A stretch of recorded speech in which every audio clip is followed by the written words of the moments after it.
ধন্যবাদ। গুরু যিশুর নাম থেকে পিতাকে অসংখ্য ধন্যবাদ, আর শুদ্ধ গুরুকে করি অসংখ্য অসংখ্য ধন্যবাদ, আর আমার শিক্ষার্থী দাদা ভাই দিদি ভাইকেও ধন্যবাদ, আর খ্রিস্টের সমস্ত ভাই বোনকে আমার নমস্কার। তো প্রথম থেকে আমরা কি ভজন, তারপরে সাক্ষী, তারপরে দাদা ভাই দিদি ভাইদের দ্বারা যে বাক্য আমরা শুনলাম, তারা কি হৃদয় কি ভরে গেল না, আর পবিত্র আত্মা কি তেজে গেল। সুরের ছন্দে বাক্য শুনে মন যে দেয় দোলা। তারা এই যে সুরের সঙ্গে ভজন, সাক্ষ্য, আর যে পরমেশ্বর পিতার এই যে মহান বাক্য, হৃদয় কি দুলে ওঠে না?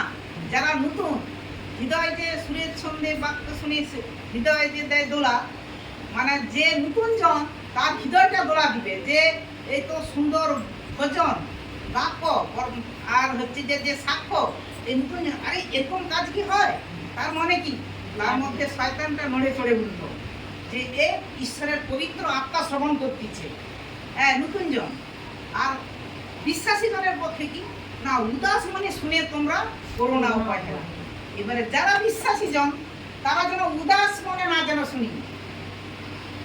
ভজন হচ্ছে, সাক্ষ্য হচ্ছে, বাক্য হচ্ছে, আমরা কি নানা রকম গল্প কিনি, আড়ালে আবদারের বিষয়।